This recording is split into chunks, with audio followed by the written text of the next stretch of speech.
Family and fellow soldiers, I'm the Professor, and this is the Moment of Truth. The biggest problem that the white powers that be have in regards to the white media is that because white power controls so much of the media landscape, they can spend all of their time hearing a nonstop chorus of things they already believe, to the point they convince themselves of it. After all, they're hearing what they want to hear from so many people in so many different mediums. Why, it must be the truth, and everyone must believe it too. And nowhere is this myopia more profound than in the white media itself. They've forgotten the difference between being able to saturate the society with their propaganda and whether or not people actually believe it. Since 2020, I've been telling you that the Democrats think they're going to run the Trump is bad playbook for every election in perpetuity. They would simply say that whatever Republican candidate is on the ballot, why, they're a Trump wannabe, or they're just like Trump, etc. I also told you that that trick only works one time. And you've got members of the Democratic Party who are having to finally admit to this truth because they can't deny it any longer. They successfully turned 2020 into a referendum on Trump, but the problem is that's not going to be good enough for any other election, and they know it. The Democrats are going to have to step up with tangibles for black people if they want our vote, because they don't have any more orange-skinned racists in the White House to scare black people to the polls with. And the growing numbers of people who have made it clear that they're not enthused about voting for the Democrats this cycle makes that obviously clear. But also with white young people on the left, they too want to see substantive policy shifts in their favor. Neither of these changes has happened. Biden, as we told you, has offered up one pathetic excuse after the next for why he's not doing anything. And after 18 months of inaction, he and the chattering class on cable have the nerve to say, vote Democrat in November, because the alternative is to see the Republicans trample all over you. Well, the Republicans have already been doing that. And what have the Democrats been doing to stop it? Messy Jesse Jackson is famous for his empty slogan, keep hope alive. Well, the Democrats' entire strategy, if it can be called that, has been to keep fear alive. The black media was asking the most important question: what are the Democrats putting on the table? What have they actually promised us? And the answer was nothing.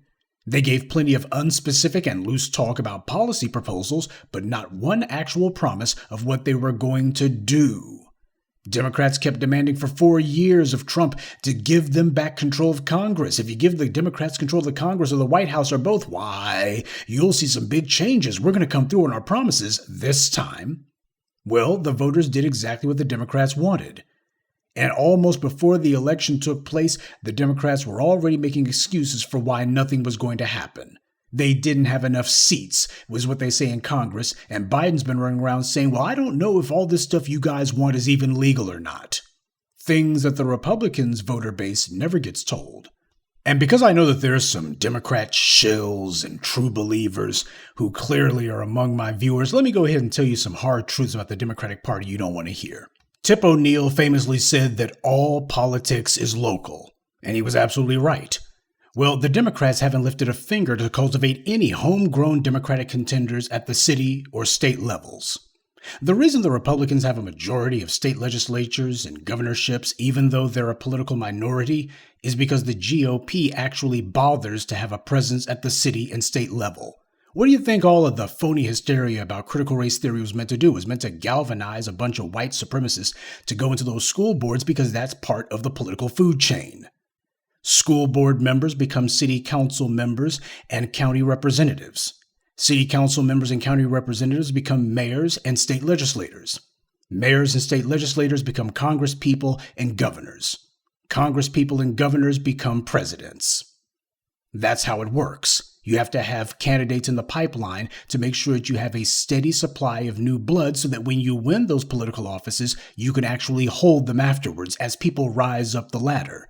See, the Republicans figured out a long time ago that they couldn't consistently hold seats in Congress, and that's the reason why they instead shifted their focus to capturing as many state legislatures as they could, and they began screaming states' rights day and night as a way to say that their state laws should supersede federal law. Democrats have superior numbers, but Republicans actually compete at the local and state level, which is why they get to redraw so many of the voting districts. Even if you like the Democrats, you have to admit they're nothing but a DC-based social club. They're not in the business of serving their voters. Their true constituency are the rich donors who they depend on for campaign cash and who their children get lucrative jobs and contracts from. DC is one gigantic patronage system, and as the Democrats see it, their job is to get as much out of that system of cronyism as they can. The voters are just marks who need to be held at bay while these self-interested con men in Congress raid the national treasury. Democrats pretty much figured that there was no way that there was going to be a swing of black voters to the Republican Party because the Republicans are so unabashedly anti-black racists. So the Democrats figured that they could just get away with refusing to answer black voters' demands, and hopefully black folks would just get demoralized and vote for them anyway because, hey, lesser of two evils and all that, right? But it never occurred to the Democrats that black voters had a third option: stay home. Representative Richie Torres of New York said the problem is not messaging, the problem is reality. Now, clowns like Roly-Poly Martin said that the Democrats' biggest problem has been messaging. James Carville, the Cajun Skeletor, said the same claptrap. Well, as we already know over here in the B1, the problem isn't their messaging, because the black electorate already got the message and it was loud and clear. Democrats aren't going to do anything for us, and they demand that we vote for them anyway. When idiots like Martin, Carville, and others say messaging, what they really mean is Democrats need to find new lies, or more convincing lies, to trick black voters into thinking that they suddenly care about our interest and will actually do something this time. For them, messaging is just another way of saying, come up with some new lies. These black voters have already gotten wise to the old ones. So now we can lay to rest the pathetic face-saving lies from the shill contingent saying that the problem is messaging. You got these Democratic members of Congress who've been saying, nope, messaging isn't the problem at all. It's shills like Roly-Poly Martin trying to get a consulting gig with the DNC, or losers like Carville who are mad because they lost their consulting gigs who are still trying to push that messaging crap. New York Times piece says that the greatest hope for Democrats appears to be potential Republican acts of self-sabotage, the party nominating outside the mainstream candidates or failing to coalesce after divisive primaries. You get that? The Democrats' greatest hope to win isn't brilliant campaign strategy on their part. It isn't speaking most effectively to the people's interest in issues. It's not superior canvassing or a superior get-out-the-vote effort. The Democrats' greatest hope to win in the midterms is to hope that the Republicans defeat themselves. Didn't someone say that hope is not a strategy? I keep forgetting who.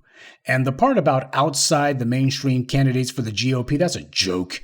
The GOP's entire brand is outside the mainstream lunatics.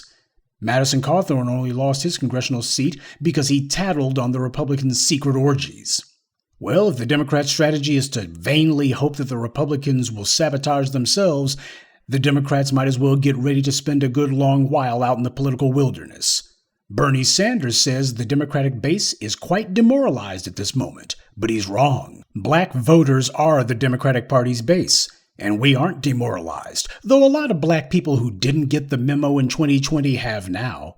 The base isn't demoralized. What it is disillusioned. They've realized that con game these Democrats have been running. Sanders seems to think that because people are no longer going for the okie doke, that means they feel depressed. Not really. Complaining that the Republicans are moving the nation towards fascism means nothing when the Democrats, with both houses of Congress and the presidency, aren't moving the nation towards anything other than a war with Russia and $10 a gallon for gas.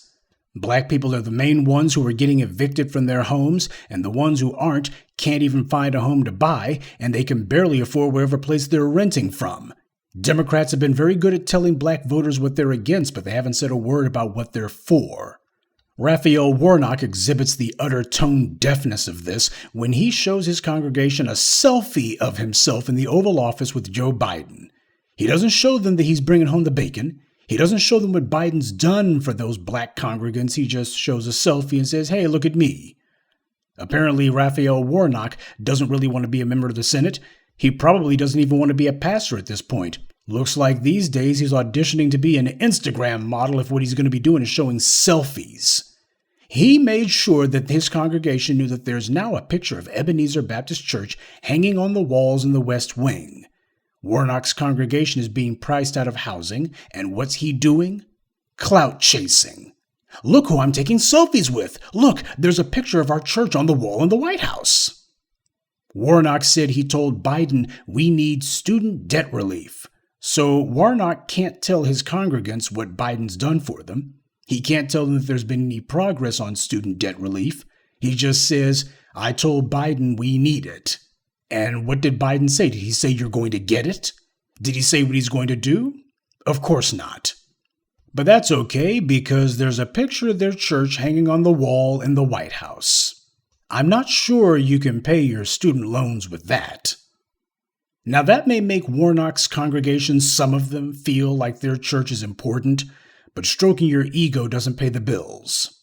And while Warnock doesn't say what Biden's done for his congregation, I think the congregation may be asking that amongst themselves, judging by how the Democrats' support has been falling, not rising. And hammering the subject of student loans, that sounds like it came out of some focus group. Democrats need young voters, and hopefully talking about student loan debt relief is going to get these young folks to vote. But as I just got through outlining for you yesterday, Biden's not in favor of that. If he gets really desperate, he might attempt to shave a little bit off the top for some debtors, but knowing him, he'll make sure that whatever it is so complicated and so tricky that it won't amount to much.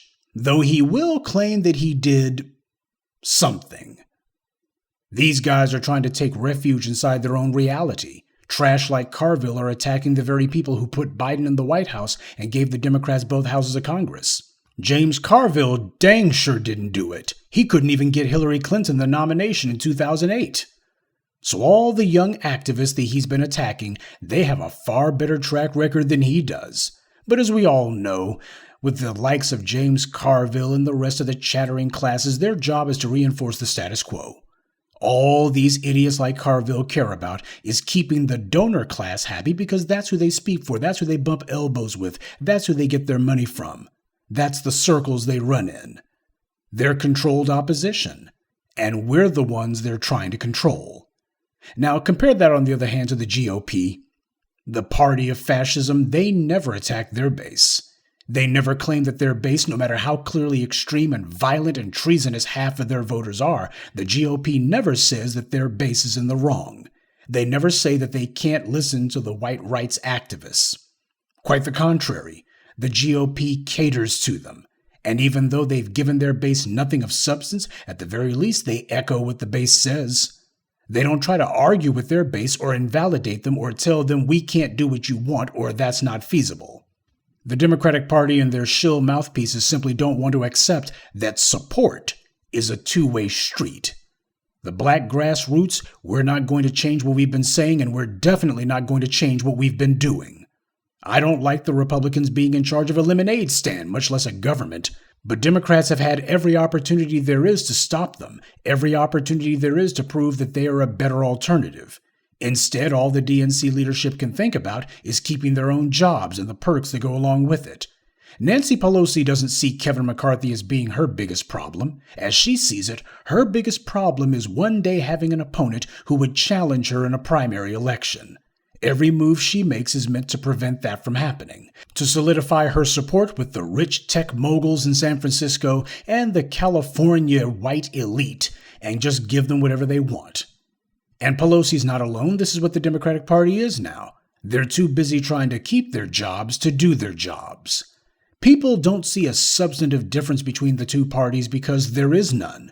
And if the only thing you can point to is that the Republicans are codifying their racism into law, then my first question to you is going to be, what are the Democrats doing to stop them?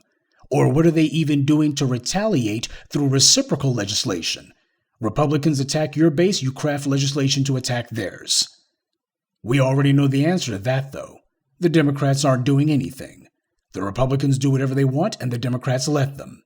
But the Democrats do make sure to say, vote for them. Sure, because of all the things the Democrats promise that they'll do. They just won't be doing anything for us. Good day, and be one. I'd like to take a moment to mention some of our contributors. Cackle into Goku, Federica Moore, Alfonso Muhammad, Vincent Ali, and Sakina Collins. Salute to them and thank you to everyone for listening, liking, and sharing this message. Black empowerment only exists because of you.